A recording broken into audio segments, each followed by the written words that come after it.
Ladies and gentlemen, this is your Smackdown review on Friday night, June 25th, 2021. I am Joseph Conlon.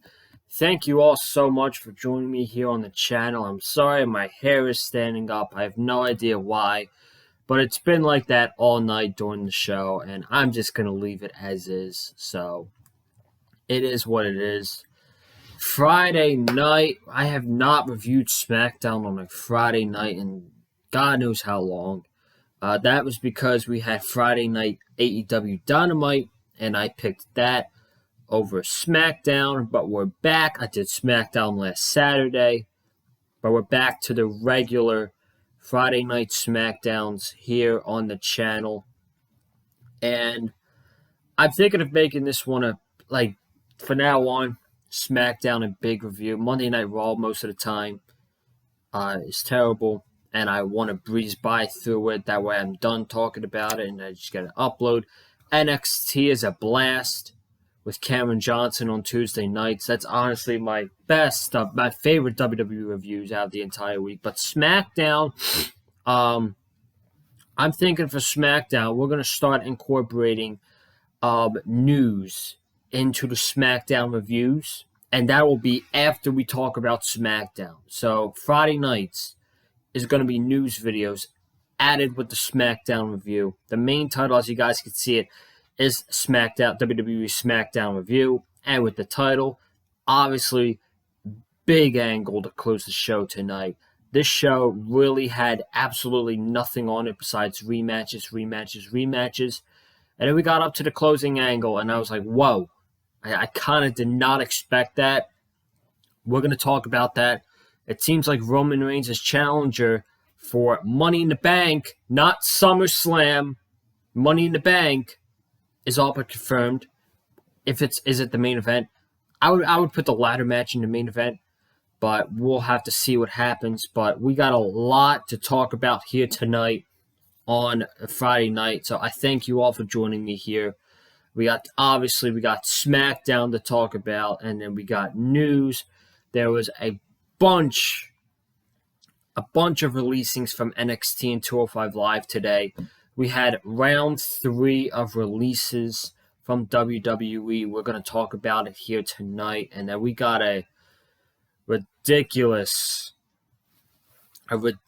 story to talk about WWE writer Kenice Mobley.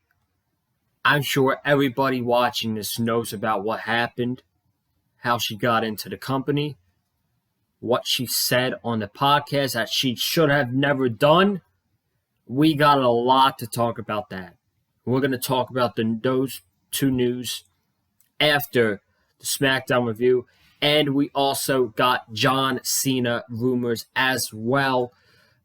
Once again, thank you guys so much for joining me. We're going to make Friday nights really big here on the Big Fight Field channel. So going forward, used to do the Big Fight Field podcast.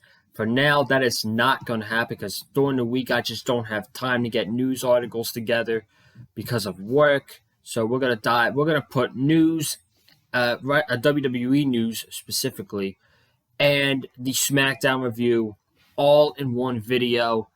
And the new schedule going into the summer will obviously be Raw Monday, NXT Tuesday, AEW on Wednesday,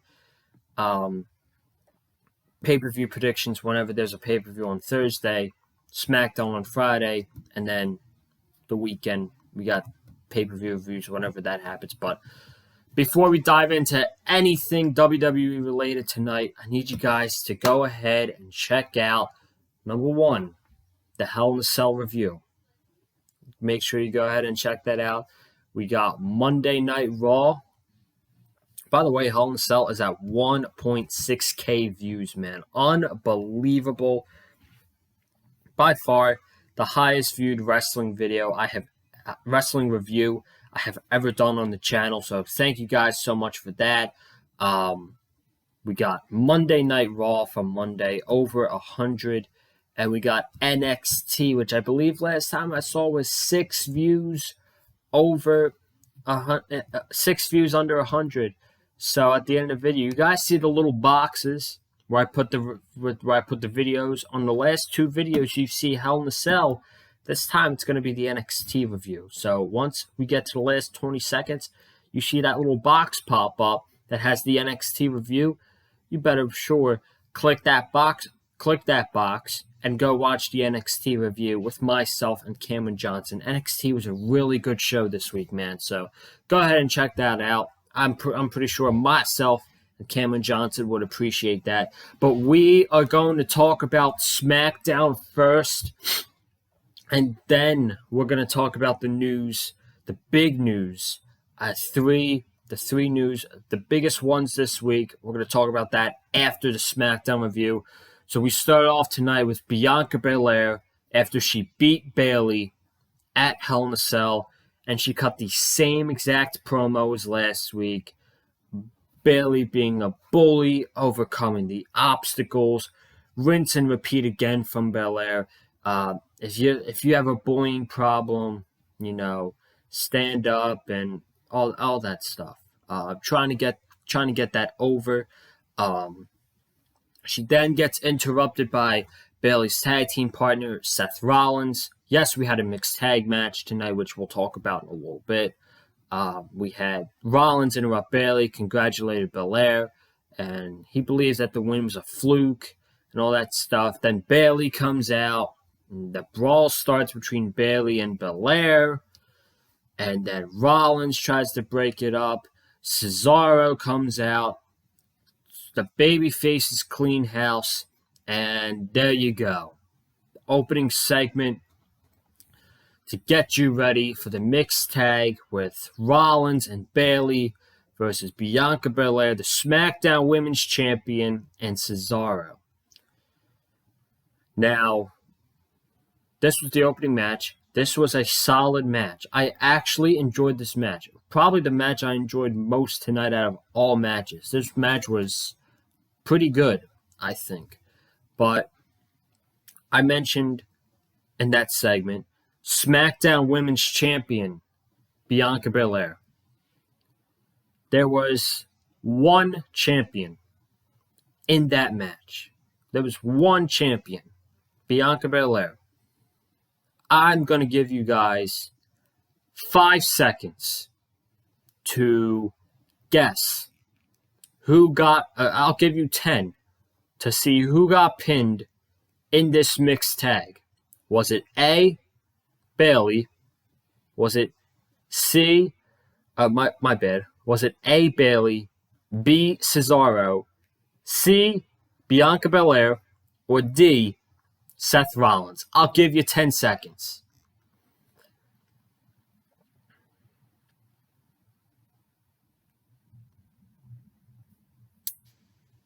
Time's up. And it was C, Bianca Belair. Yes, the SmackDown Women's Champion got pinned in this match. And this was not the only time that a champion got pinned tonight, folks. What is it with WWE making their champions look like chumps, man? Seriously. Bianca Belair gets pinned from the Rose Plant from Bayley. Bayley pins Bianca Belair. And oh, wouldn't you know it, this sets up another championship match between Bianca Belair and Bayley again at probably Money in the Bank. So it seems like after tonight, we have moved on from Rollins and Cesaro, but we have not moved on from Bayley and Belair, which makes no sense whatsoever. At this point, folks, I'm just waiting for Sasha Banks to come back. That's literally all I'm doing.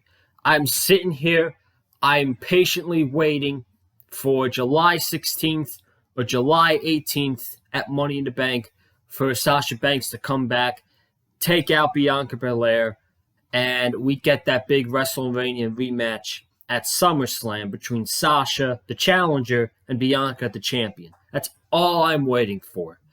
Bayley, there's no one else. It's quite sad as well, man. There's no one else on the SmackDown Women's roster who was credible enough to take on Bianca Belair at the pay-per-view with Money in the Bank. Carmella's in the ladder match. Liv Morgan's in the ladder match. No one else is in Money in the Bank. There's no other challengers for Bianca Belair, and that is nobody but Creative's fault, because Creative has not built women's stars on Smackdown. So, more than likely, we'll get Bianca and Bayley again for a third time at Money in the Bank, even though Bianca defeated Bayley inside Hell in a Cell clean. She beat her clean, folks. CLEAN. Clean. Ridiculous, man. Unbelievable. Solid tag team match. Bayley pins Bianca Belair. We then got the coronation of the new king, which was Shinsuke Nakamura. Really, all this was Boogs playing on the guitar, Nakamura making his entrance, sitting on the king's throne, put on the crown, does his entrance.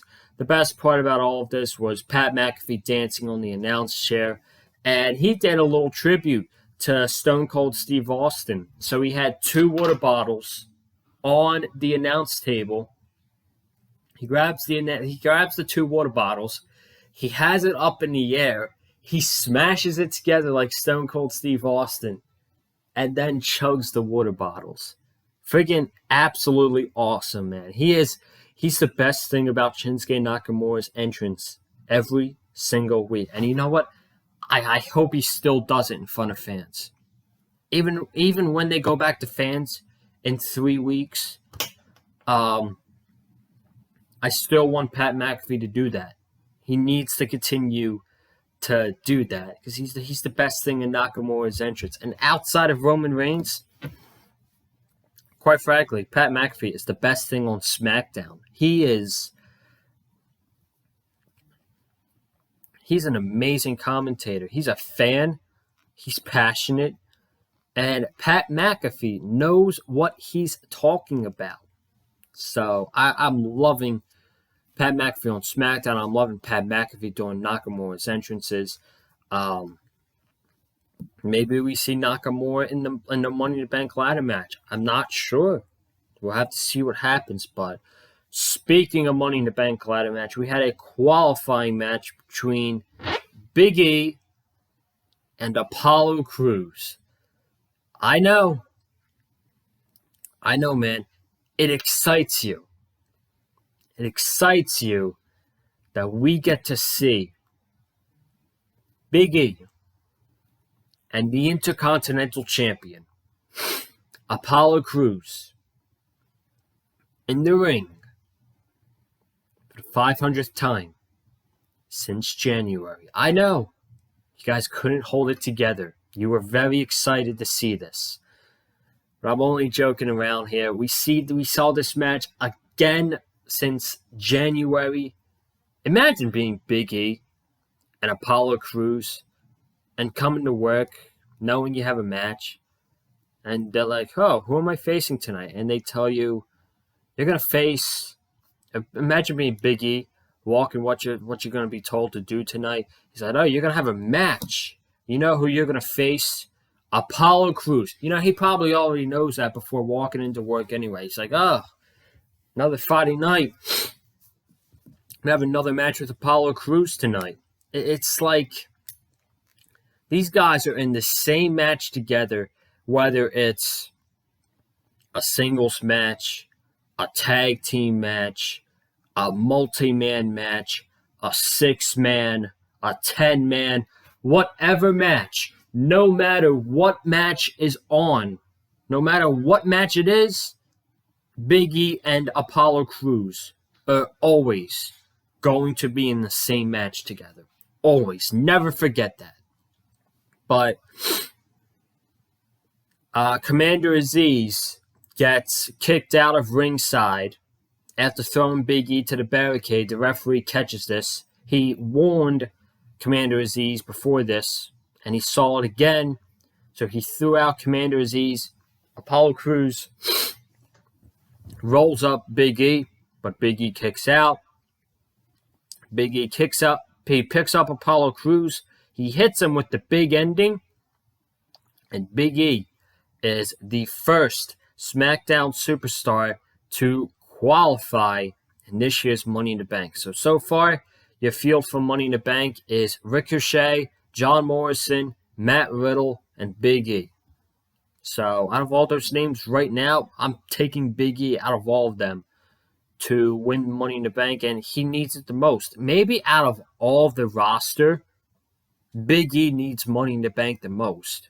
And I'm going to actually talk about Big E because there's rumors about Big E this week. According to WrestleVotes, with the upcoming draft on Monday, August 30th and Friday, September 3rd on SmackDown, one of the names that is being discussed to being shafted from Raw to SmackDown is Big E. That would make Big E go back to Monday Night Raw with his New Day brothers and Kofi Kingston and Xavier Woods.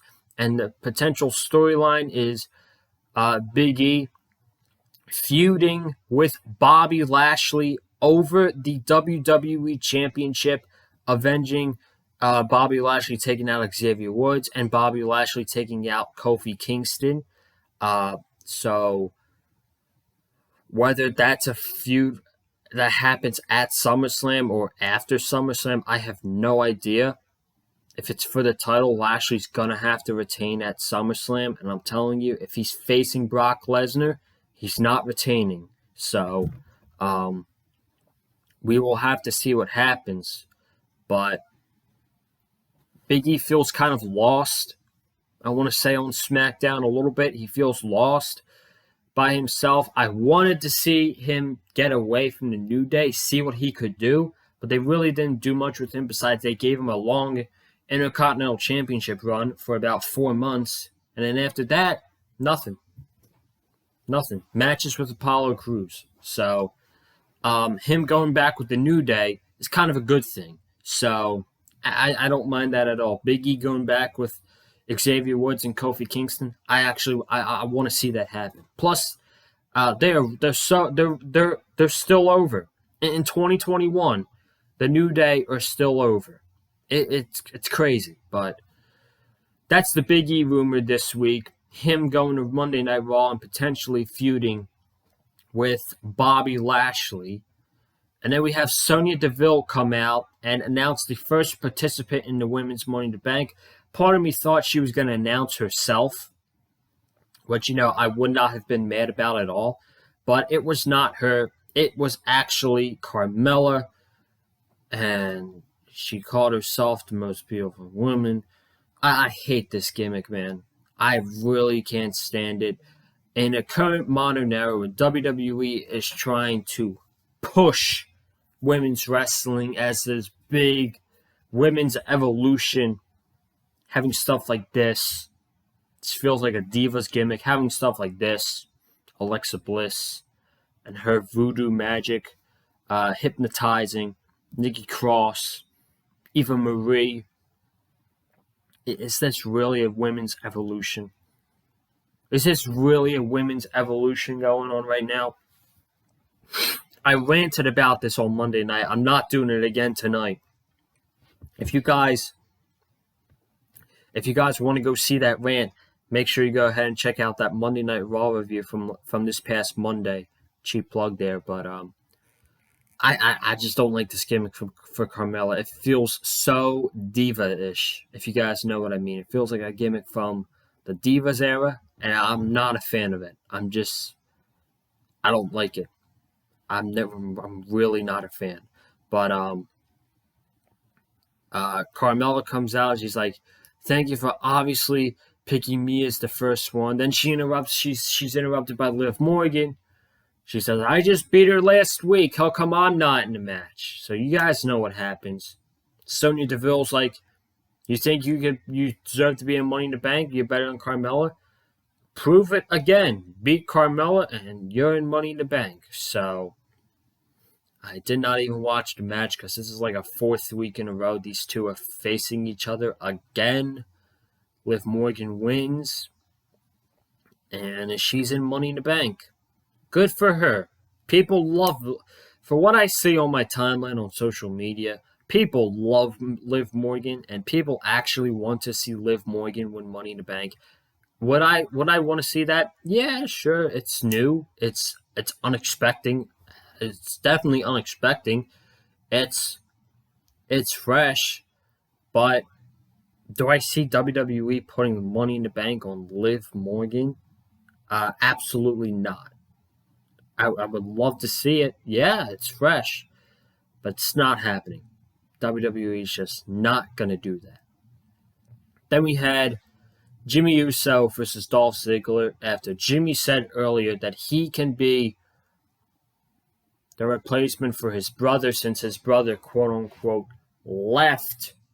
And he can be the right-hand man for Roman Reigns when his brother left. And Paul Heyman, he asked Paul Heyman, how can I prove that? And he says, you got to win a match tonight. And he's facing Dolph Ziggler. This match went about 10 minutes. Jimmy Uso got the win with the Uso splash in 10 minutes over Dolph Ziggler, and that was it. Jimmy Uso goes to the back. He says, how was that? I proved that I could be the right-hand man for you, Us. Roman Reigns doesn't give him a response, and he's just like, he walks out to the, Roman Reigns walks out to the stage. Paul Heyman says, you did great. Good job, Jimmy. You did great. So then we get to this final segment. Where Paul Heyman lists everybody that Roman Reigns has defeated in the past almost year for the Universal title. He mentions The Fiend. He mentions Strowman, which is weird because he's not in the company anymore. Jey Uso, Kevin Owens, Daniel Bryan on 3 occasions, Cesaro, and the Mysterios to both Dominic and Rey, and they are acknowledging their tribal chief in their hospital beds. And he says, believe it or not, there is nobody here to challenge Roman Reigns for the Universal Championship. And then Roman Reigns cuts a promo, and believe it or not, folks, the PA system goes off, and all you hear is, you think you know me. Sounds familiar? Damn right. Edge's theme music hit. Edge comes out. He's staring a hole into Roman Reigns' eyes. He does not even do his pose. Fireworks goes off, but he immediately goes after Roman Reigns. He is giving this guy forearm after forearm. They're fighting all around ringside. He grabs a steel chair. He hits Roman Reigns with a steel chair. And then Roman Reigns hits a Superman punch. Roman Reigns puts Edge's head on a steel chair. He goes to get another steel chair because he wants to do a concerto. Then Edge hits a spear to Roman Reigns. And he does the same thing to Roman. But before Edge can get back in the ring, he's attacked by Jimmy Uso. Edge spears Jimmy Uso through the barricade. So Edge comes back and he is possessed.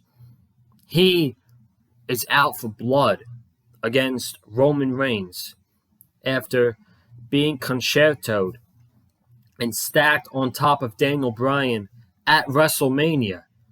And it looks like, folks, we are getting that one-on-one match that was originally supposed to happen at WrestleMania between Roman Reigns and Edge. That looks like it's going to happen at Money in the Bank, not SummerSlam. I already see people on social media say Edge and Roman better not be the plan for SummerSlam. Don't worry. That is not the plan. Because earlier in the night, after Seth Rollins won, he lobbied to Adam Pearce and Sonya Deville, look, I know Roman's state of address.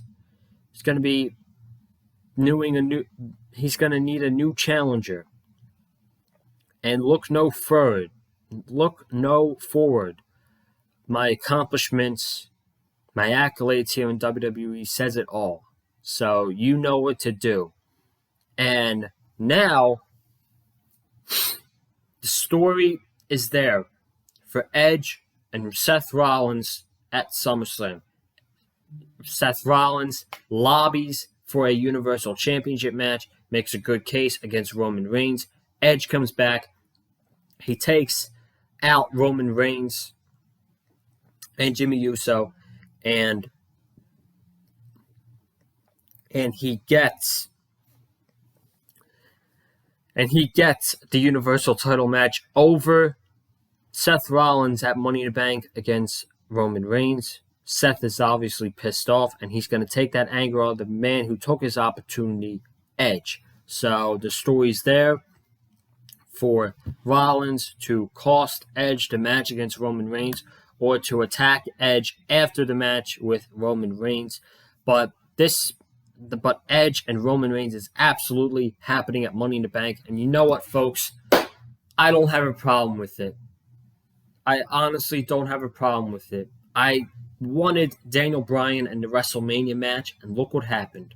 It turned out to be a great match. One of my favorite matches of all of 2021 in the WWE.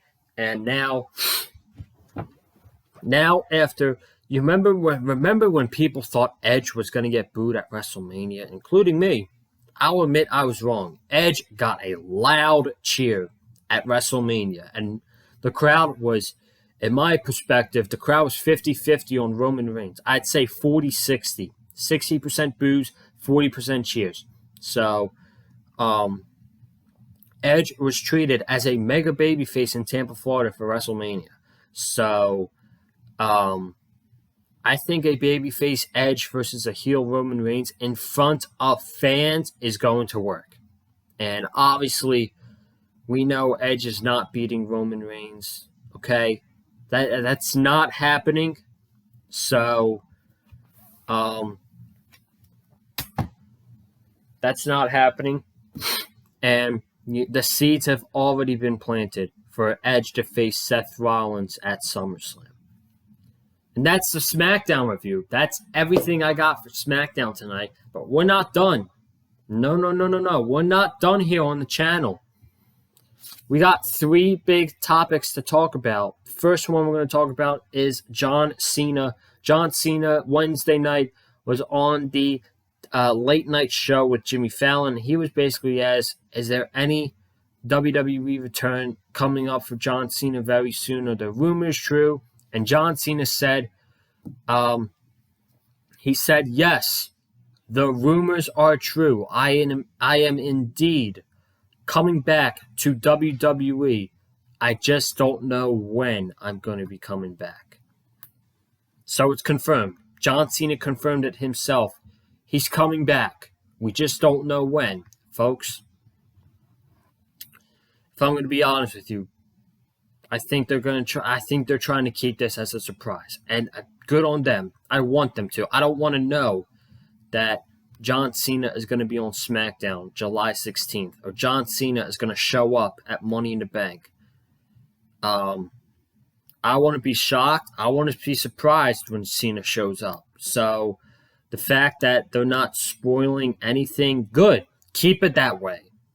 Don't make it like Samoa Joe when it was out on the dirt sheets the day before NXT aired last week. And then when Samoa Joe came out and confronted Karrion Kross, it didn't really feel like a surprise because we all knew Samoa Joe's back. So I would keep that away from the dirt sheets and make it a surprise. But basically, what Cena is saying is, yes, the rumors are true. I am coming back. I'm not allowed to say what date I'm coming back on. That's going to be for you to guess. But more than likely, you will see me on Fox on July 16th. That's basically what he's telling you. So, if I was a betting man and I had money on this, I would absolutely say that I would bet that John Cena is going to be at the Toyota Center in Houston, Texas for the first WWE show in front of live fans, full time on Friday Night Smackdown. So there's that. And what's he back for? Obviously, it's going to be a match with Roman Reigns. There is nothing else that I want to see John Cena do besides have a match with Roman Reigns for the Universal Championship at SummerSlam. The story is there. The story is there. People still claim Cena as the face of WWE, even though he's not there full time. Roman Reigns is there full time. He's the head of the table, the tribal chief, the Universal Champion, and he is going to become the permanent face of WWE by defeating John Cena. That's the story, is that Roman Reigns is now going to become the permanent face of WWE and take that privilege away from John Cena. The story's there. The writing on the table is there. So that is very simple. They got a very simple and nice story for John Cena and Roman Reigns. And I'll tell you what, if Edge coming back tonight got me interested, which it did, I'm now interested in seeing what happens. If Edge got me interested in a match with Roman Reigns, imagine what John Cena is going to do in a match with Roman Reigns and the build-up to a match with Roman Reigns. It's going to be great. It's going to be great. So I'm excited. I'm excited to see what happens with John Cena coming back. I hope he does come back, really. I really hope he does. And I'm gonna be happy when he does come back. So we go from John Cena to releases. We got releases from 205 Live and NXT. It seems like that WWE is going to cancel 205 Live, which, I mean, who the hell watches 205 Live anymore in 2021? Come on, man. Really? Really? Who watches 205 Live anymore in 2021? I just looked on Wikipedia today. They have 4 active wrestlers on that 205 Live roster. You might as well just put them on NXT, because what's the point of putting them on a brand that has 4 wrestlers? So today, WWE made multiple cuts in the 205 Live and NXT releases. These were all releases that came from WWE President Nick Khan. As today, WWE released talent such as Tony Nese, Arya Daivari, Everrise, Breezango, Tyler Breeze and Fandango, August Gray, Marina Shafir, Samir and Sunil Singh, the Singh brothers, Arturo Huas, Kurt Stallion, and Killian Dane. Now, I'm not going to sit here and talk about each guy's run in WWE and what can I see them doing in their future, because most of the names, it's not, with all due respect, it's not worth sitting here talking about each guy for 5 minutes and talking about where I can see them going. So I'm not going to do that, but some of the names I was shocked by were Breezango and Killian Dane. I think those were by far the 2 biggest names. Breezango, obviously, they're an over tag team. I feel like they were just NXT tag team champions about a couple of months ago, and they were a solid team down there at NXT to be a veteran tag team in that division, and to put over the younger tag teams such as the grizzled young veterans, such as MSK. So now they don't have that veteran presence in the tag team division in NXT. And then Killian Dane. I think this shocked me more than Breezango. Because this guy's a beast. You'd think that Vince McMahon would look at this guy and be like, oh my God, this is exactly what I want in a big guy in WWE. But Sanity went up to the main roster, and Sanity became a joke. Sanity became a joke on the main roster. They were jobbers, unlike they were in NXT. And Killian Dane wanted to go back down to NXT because he didn't want to spend his time on the main roster. So he went back down to NXT. He was in a solos. He was singles for a while. And then he was paired up with Drake Maverick, which I did not like. I didn't really like that storyline. And now he's gone. And Drake Maverick, I don't think Drake Maverick is going to survive on his own. I mean, like, he's obviously still going to be in NXT, but what big things is Drake Maverick going to do in NXT? You know, it's not. It's like he's a little. The best comparison I can make is he's a little fish swimming in the ocean with a bunch of with a bunch of big giant sharks.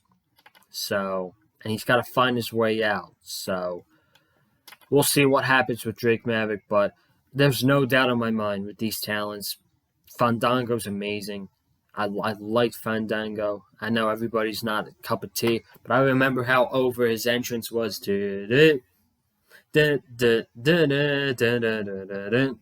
Yeah, I remember. That was really, really over, and I liked it. And Tyler Breeze, he could have been a top heel NXT champion in the early days of NXT. And he's a great wrestler. I know how upset my NXT co-host was, Cameron Johnson. Shout out to him. How upset he was with the release of Tyler Breeze. He loves Tyler Breeze, and I'm sure he'll talk more about it Tuesday night. I gave my thoughts tonight, and I'm going to let him give his thoughts on Tuesday night. But those were the releases. And like I said last time, with the last batch of releases, there are rumors that are getting bigger and bigger with WWE potentially being prepared to sell the company. And it looks like Nick Khan is the main man behind this, and Nick Khan is making the decisions. And I got this tweet from Sean Ross Sapp, and this was what he said. We were told that Nick Khan specifically is willing to take the heat and did not seem concerned about prior plans, projects, who the person is married to, how long they've been signed, or what they have going on. So Nick Khan clearly does not give a shit. What an asshole. Nick Khan is going to single-handedly drive the WWE down. His name was in the rumors for months. He's making these decisions. He's the person who brought in Adnan Virk. How did that do? He's making a lot of decisions for WWE, and it's in a negative effect. A negative effect for WWE, and a lot of people don't like him now on social media. So I have no idea, man. But I can only imagine who's next. If there's any more releases in the coming weeks, it seems like every few weeks now we're getting a dose of releases in the WWE. So Whenever we get the next dose of releases, I'll be here on the channel covering it just like I am right now. So, and if it wasn't on a Friday on a Smackdown night, like if say this happened yesterday, I would have done a separate video on this. But I saved it for Smackdown tonight, and I also saved this story. My goodness, I feel everybody knows this. Everybody knows this, but I have not talked about it yet. Excuse me. And now is my chance. Holy shit, folks. Holy shit. WWE writer Kenise Mobley was recently on the Asian Not Asian podcast, and she openly spoke about being hired by the WWE. And she has this to say, which I'm going to read to you right now. Are you ready? She says this, and I quote, she says this on the Asian Not Asian podcast. Yes, I have just been hired by WWE. Given the things that you know about me and my entire life and what I'm into, yes, also a surprise for me. They did not require me to know anything about pro wrestling, but I do have a background in film production and comedy writing, and they're like, perfect, come on in. So, and then she says this to continue. So I'm on the Monday Night Raw team. So there's Monday Night Raw and Friday Night SmackDown. And the people that I know that are on it are Bobby. His name is either Bobby Ashley, okay? His name is either Bobby Ashley or Bobby Lashley. And I really should know that.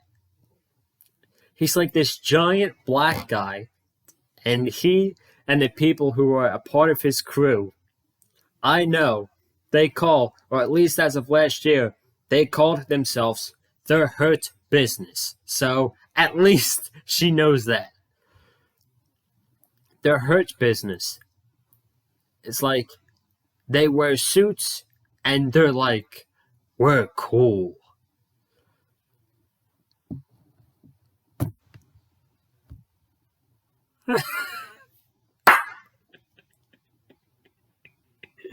I don't even know what to say, man. I don't even know what to say. First of all, number one, I have more that she said, but I'm going to stop right here. Number one, why would you openly say this on a podcast, knowing that somehow somebody out there is going to clip it, it's going to go all over social media in the wrestling community, and then eventually WWE is going to find out about this? Why would you openly talk about this on a podcast? That I don't understand that. That's number one. Okay? Her mistake right there. She should have never, ever talked about this on a podcast. Do you ever see a wrestler? Like, I know wrestlers who get frustrated. I get it. I want the best for them. But do you ever see a wrestler go on a podcast while under contract and talk about how frustrated they are and how creative sucks? No, you never see that. So for her, that's her mistake. That's number one. Number two,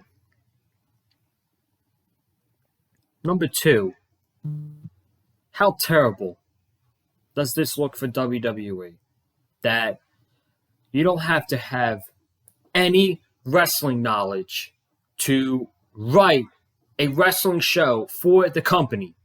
Now, yes, I understand she has a background. She has a degree in, what was it again? She has a degree in film production and comedy writing. Great. Good for her. She has a degree in both of them. But that doesn't mean that you can just bring her on in without her knowing anything about professional wrestling and not a goddamn thing about the WWE. Okay? Like, what are you doing? Seriously, what are you thinking? Bringing these people in who don't know a single thing, who don't know shit about your product. Like that's just common knowledge right there, okay? That's really, really stupid, and it gives them a terrible look.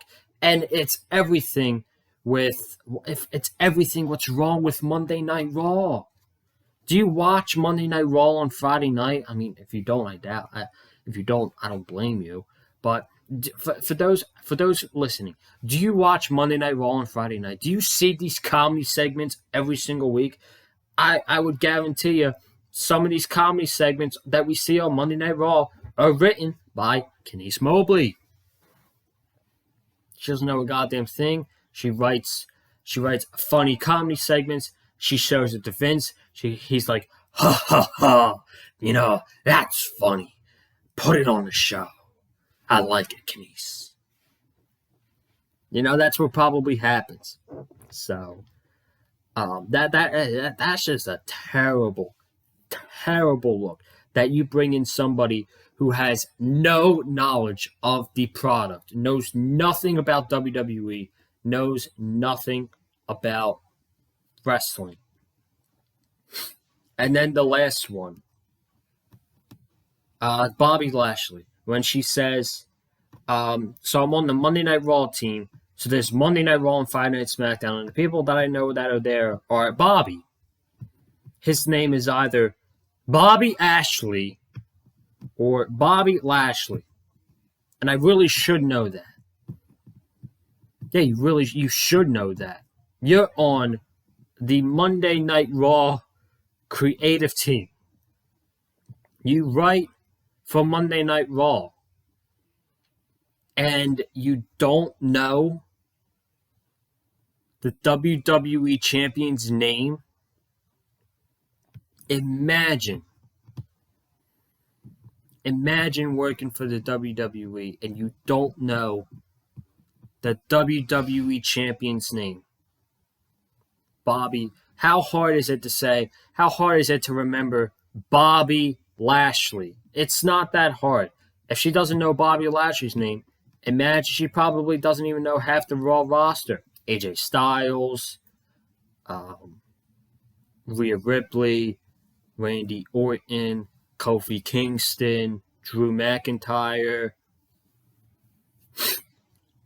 If she doesn't know who the WWE champion is, if she doesn't know the WWE champion's name, then what makes you think she would know the other person's name? That's just ridiculous. That's a red flag. That's a huge red flag right there. You work for the company. I don't know how long she's worked there for, but this is another terrible look for not only for the WWE, but for Kenise Mobley, because you work at the WWE. You should know who you're writing for. You should know the guys that you're writing for. I'm going to give you an example. A couple weeks ago, I listened to Jimmy Smith on Busted Open Radio, and he openly admitted that he hasn't watched professional wrestling since the Mr. Perfect days, Ric Flair. But when he got hired from the WWE, what did he do? He did his homework, and he knew the wrestlers, and he caught up with the product, and he watched matches. And as much as Monday Night Raw sucks, Jimmy Smith is not doing a bad job. He knows the names, he knows the product, and he's got a good voice. So he's not doing a bad job. At least Jimmy Smith came in there not knowing much, but was dedicated. He was dedicated to knowing the product. He was dedicated to knowing the wrestlers' names and getting the names right. She didn't even attempt it. She made it like a joke. And I'm not done. I'm not done. She says, so I went on a date, and this guy was like, don't you feel like he effectively said, don't you feel like you're diminishing your dignity writing for WWE? And I was like, I'm getting paid to do the thing that I've been working on for 8 years. And this is this is 3 times what I make in non-profit jobs. So yeah, I'm going to take it. So at the end of the day, she's telling you she took it for the money. She didn't give a shit. You know, I guess that's reasonable. But there was more that came out to the story today. I'm not done. More came out to the story. Let me find it. I got it. Here we go. As per the Wrestling Observer newsletter and Dave Meltzer, while WWE officials know the lack of wrestling knowledge isn't exactly a rare occurrence, with the writing team, going public with comments like Mobley did was very much frowned upon. So, time out there. Time out. WWE officials know the lack of wrestling knowledge. So, are you telling me that Kenise Mobley is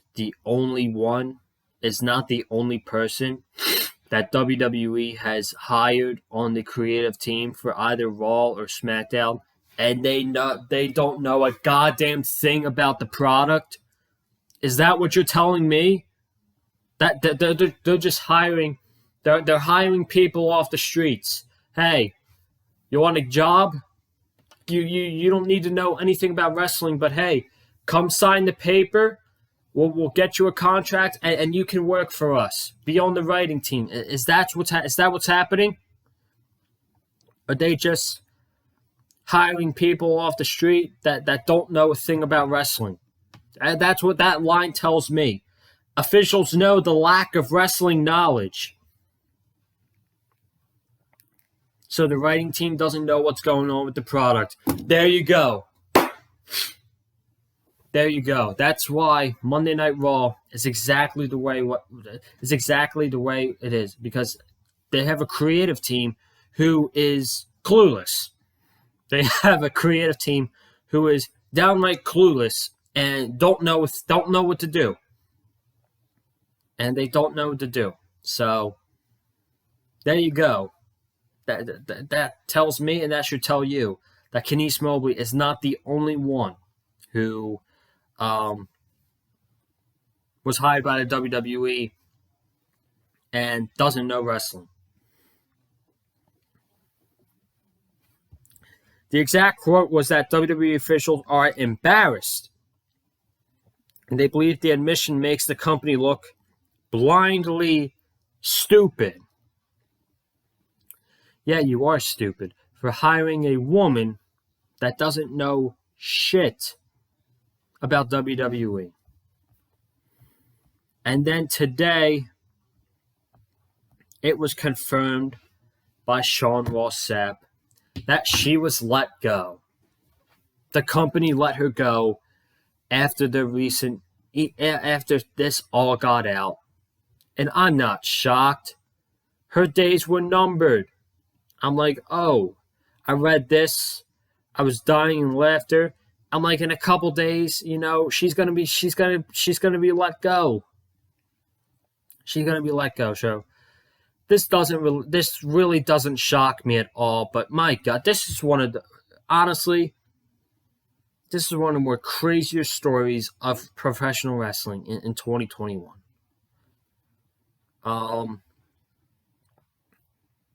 It's obviously WWE's fault for being blindly stupid to go out and hire somebody that doesn't have a clue about the WWE product. And it's also her fault for it's also her fault for talking about this on a podcast. She just blindly go out there and, she says all this stuff. So there you have it, man. That was like a 15-minute portion of the video talking about that. That's probably one of the bigger stories of 2021 professional wrestling, in my opinion. My goodness. This makes her look bad. This makes WWE look bad. This makes Kenisa Mobley look bad. This makes WWE look bad. This makes creative look bad, because with that line that Dave Meltzer said, WWE doesn't. They officials know that they don't have a great wrestling knowledge. Makes creative look like a bunch of clueless dummies. It makes Vince McMahon look bad, and it makes Bobby Lashley look bad, because she doesn't know who the WWE champion is. So that makes Bobby Lashley look bad. WWE, they really exposed themselves on this one. This was a bad week. A bad week for the WWE, with Monday Night Raw, the releasing more superstars, and this major story with Kenisa Mobley. This was a bad week for the WWE. I'm out of here, man. I'm out of here tonight. Thank you guys for watching this. We're going to do more of this on Friday nights, talking about Smackdown and news in the WWE. This is the first of many weeks of doing that. Be sure to go ahead and hit the subscribe button. Tomorrow night is Saturday Night Dynamite, but there will not be a review on Saturday night, because I'm going to be at a friend's graduation party, a really best friend's graduation party. I don't want to miss that. I want to go hang out, celebrate. So that is going to be during Dynamite, and I will not be watching it or covering it tomorrow night. But the good news is myself and Wesley Williams are still going to do a Dynamite review for Saturday Night Dynamite. That's going to be on Sunday night here on the channel. So be sure to check your sub boxes Sunday night, as my and Wesley Williams' AEW Dynamite review here on the channel will be in your sub boxes Sunday night. So be sure to check out for that. Comment down below your thoughts about tonight's episode of Smackdown. Edge coming back and challenging Roman Reigns at Money in the Bank, and all the news that I just talked about today. Today's releases with NXT and 205 Live. John Cena confirming a comeback, and Kenisa Mobley and WWE hiring her, even though she had no wrestling knowledge. Hit the like button if you like what you heard from me. Follow me on Twitter and Instagram as well, at Colin_Joseph. And guys, I will see you Sunday night for the AEW Dynamite review with myself and Wesley Williams here on the Big Fight Field channel. So have a good night, stay safe, and as always, stay classy.